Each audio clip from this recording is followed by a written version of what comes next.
Hello, everyone, and welcome to Crazy Country Couponer. For today, we're going to talk about different ways to save money, and you're going to enjoy the information, guarantee it. So go ahead and give the video a thumbs up, share with your friends. Everybody needs this information because, well, guys, not only will it save them money, someday, some way, it may save them more than that. So share with your friends and give the video a thumbs up. And if you're not a subscriber, well, guys, this isn't our normal type of video. Our normal type of video is couponing and giving out scenarios and giving out unwanted advice and sharing about how to save money. So if those things interest you, and I'm sure they do, go ahead, hit that subscription button and that notification bell. That way you don't miss any of these crazy country coupon deals, steals, glitches, useful information, and great ways to save your money. And subscribers, come on in. Look, I promised you a garden tour. And those of you who went to the garden with me the first time, look how these have grown in less than like 2.5 weeks in the containers. And looky, we have little baby squashies. Yeah, little crooknecks. Little crooknecks. This is a cucumber right here, and we've got some little cukes coming up. Same thing for here, little crooknecks. We have blossoms. And if you don't know, folks, just so you know, you can eat squash blossoms. So after you get your feel of the crookneck squash, and towards the end of the growing season, when you have some blooms and you don't have time to get good use out of those blooms, you can take them off and saute them with some butter, and they are delicious. And again, look at all that growth we have on these cukes in these containers.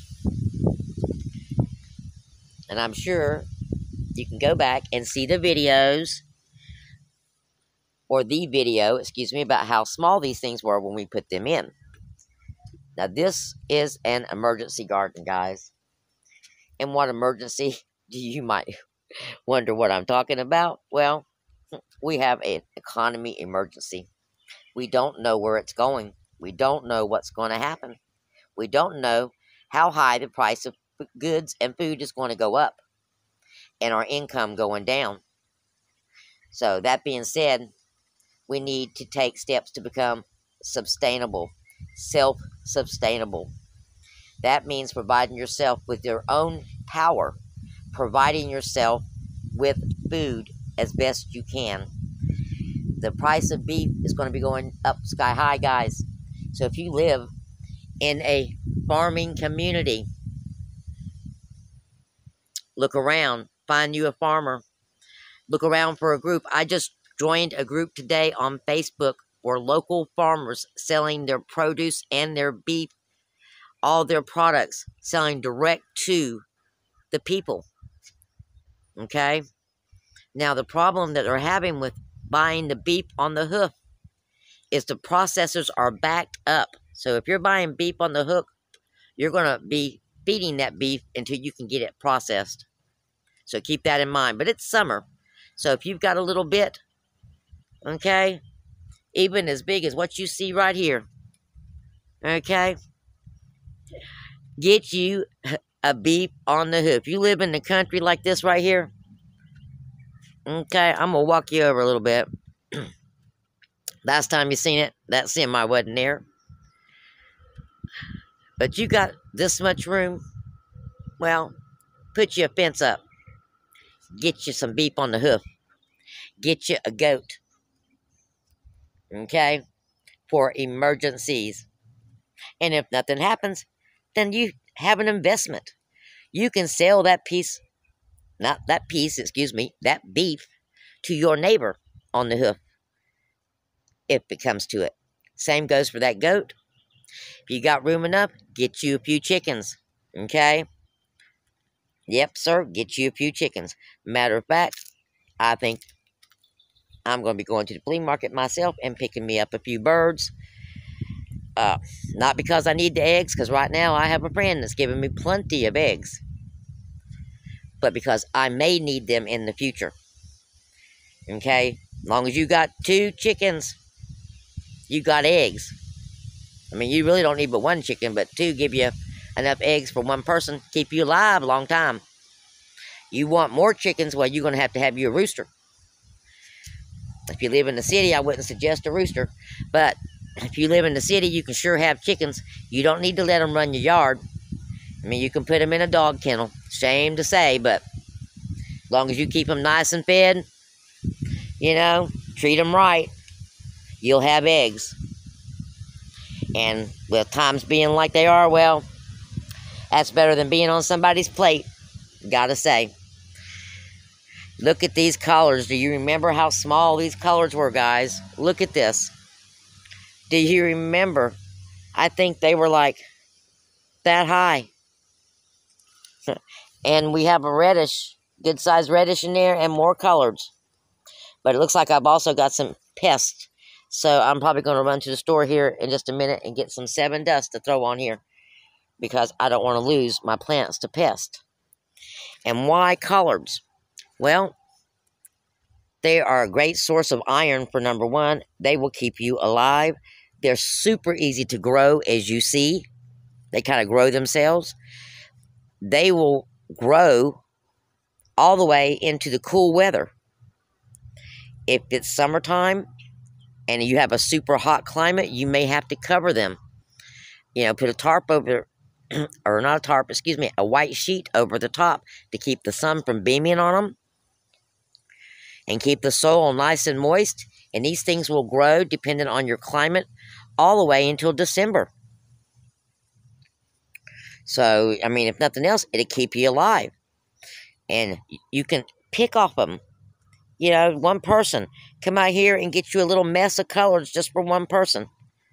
And let me tell you, growing them in this right here, if you ever grew collards in a garden, I mean, that's where you get your best, you know, yield from. If you need a lot of them, you're going to have to grow them in the ground. But washing them, you've got to wash these things so much and soak them to get all the dirt and sand off of them. So my suggestion is, if you're putting these collards into a garden area, that you take some sort of tarp, old carpets or something, and put around the bottom of the stalk so that the dirt doesn't get all over your leaves. Now, in the swimming pool, as you can see, these leaves are almost, you could almost eat off them just like they are. They are pristine. Beautiful and pristine. This one right here is about ready to go. You see it turning in on itself? That one's ready. And it's been, what? Almost 3 weeks. That's it. That's it. From those plants that you've seen me purchase, and it was a little 6-pack of plants for $3 and something, these are ready to go for a first harvest. We've got some cabbages down here, but something is eating on them. Some sort of bug. So like I said, I'm going to go get me some 7 dust. And I've seen some little sprouts, so maybe some of those seeds that I put in are finally coming up. And it's definitely coming up over here in this little one, which is a mixed green deal over here. I'm pretty sure what I have in this one is spinach. With the storms, they blew the little tags I had all away, so we're just going to have to go by what it looks like when it gets to where it's going. But this one, this is my little pepper and tomato garden. I do have a couple of cabbages in here, only because it's what I had left. And they're looking puny because they're being eaten on again. And just so you know, in an emergency situation, if you had a lot of these cabbages growing, you wouldn't have to wait till you got your head of cabbage on here. You could simply cut your cabbage greens and cook them up like collards. In the Carolinas, we call them cabbage collards. Okay?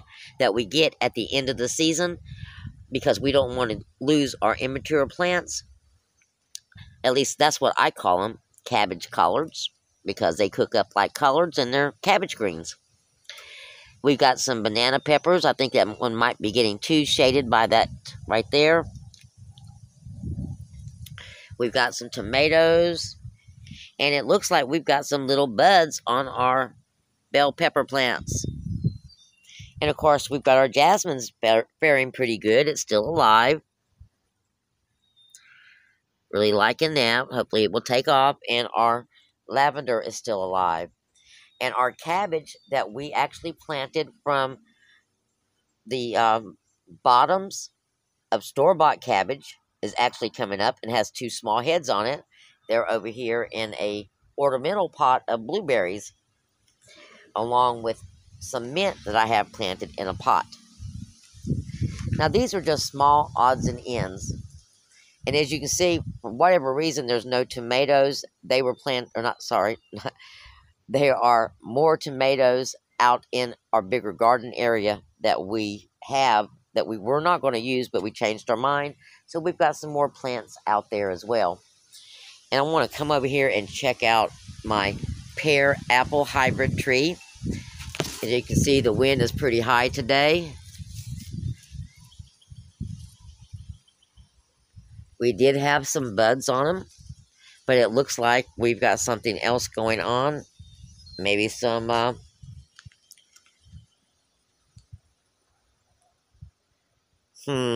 hope these are not aphids.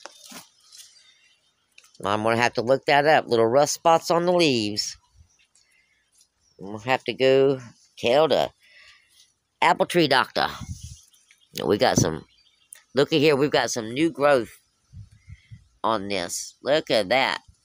2 new growths. Yeah. Uh-oh, we got ants. We have ants in the apple tree. So we're going to have to address that as well. As you can see, container gardening also has its challenges, guys. It is not all that simple. You still have garden pests. Don't have weeds, but you got garden pests. But if you got a little bit of room, you can have this type of little survival, get you by type garden, okay, should things really get bad. But you want to put it in, and you want to put it in now. And if you use it, that's great. And if everything comes up and everything works out right, throw it in the freezer. Can it up. You know, if you don't know how to can, it's really not that hard. You know, really, just your basic stuff. And freezing's even simpler. So, like I said, we don't know what's going on, guys and gals. And the other thing is, well, if you watched my last video, you heard me talk about getting me a couple of cows. Well, I've took the first step with that and put some feelers out there. And it seems that a calf these days is running $200 for a calf. So, it'd be $400 for 2 calves, or I won't say a mated pair, but a pair, a bull and a heifer. And I'll have to feed them, of course. And, of course, they'll have the grass as well. And hopefully I won't have to eat them. Hopefully they'll be able to live out on my property and grow nice and fat and have cow babies, and we'll grow a little herd from 2. But if, you know, worst comes to worst, well, like we said, it's for insurance, guys. Just straight up insurance. Oh, it's a beautiful day today. We don't have as many white clouds as we had last time. Like I said, the storms have been terrible.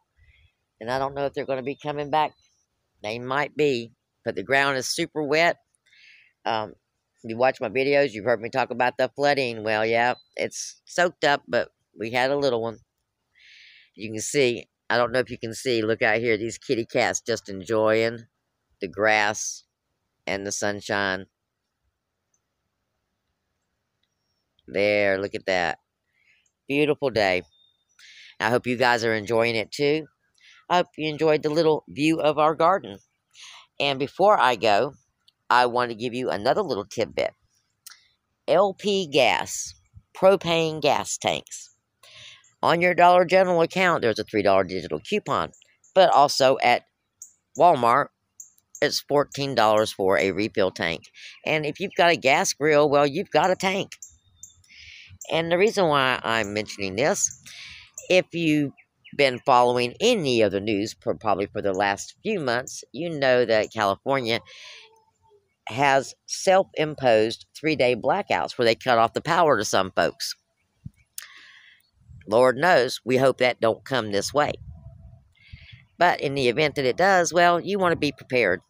And how do you get prepared? Well, you want to start looking into a generator and some batteries.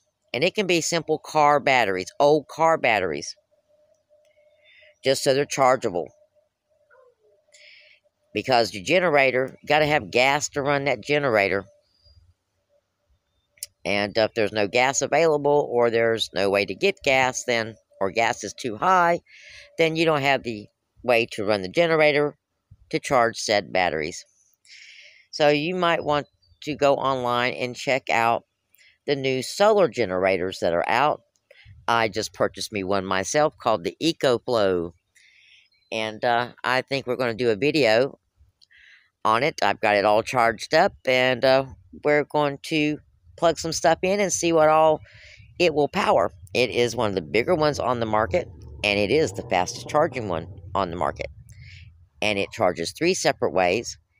It charges using solar, 100-watt panels. It charges using your car, and it can charge using regular AC power. And of course, if you've got a generator and you are totally without power in any way, form, or fashion, then of course you can use your generator to power it up. Only takes an hour, so you won't have to be running all day long on your generator. And the reason why I say this is I've got a big generator. And a few years ago, a tree fell on my power lines. It took them a week to repair it. That week I used my generator. Now granted, gas was $3 and something a gallon, but it was costing me almost $30 a day to run that generator for the AC, because it was dead summer. And it gets super hot here in dead summer. So you want to look into a way to get you some other power. And the reason why I mentioned the propane is you also want to look into a way to get you some different heat and different ways to cook if you have an all-electric home. And the propane tank is a cheap and easy way to do that. Because with that propane tank, you can get a ventless heater right now off of Craigslist for $40, little of nothing. You don't have to install it. You don't have to plug it in. You just simply need to put it underneath your bed and save it for that emergency when you may need it.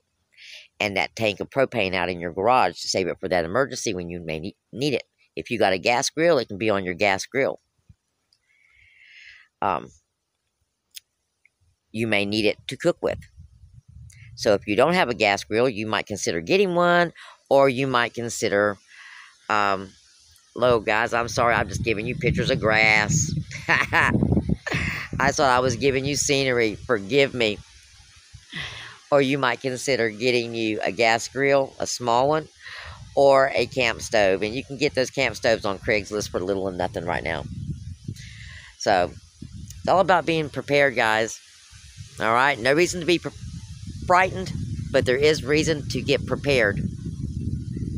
Because if we do go into a recession / depression, because those two things are obviously go together, well, again, we want to be semi-prepared, because ain't none of us going to be totally prepared. So thank you guys for stopping by. I hope you enjoyed the tour. I hope you enjoyed the little bit of information. And again, it's not meant to scare you. It's just meant to prepare you. Blessings be. And stay tuned for our Dollar General ad preview, as well as our coupon preview. And just so you know, there is a glitch, so don't miss it. Alrighty, guys. Y'all come back now here.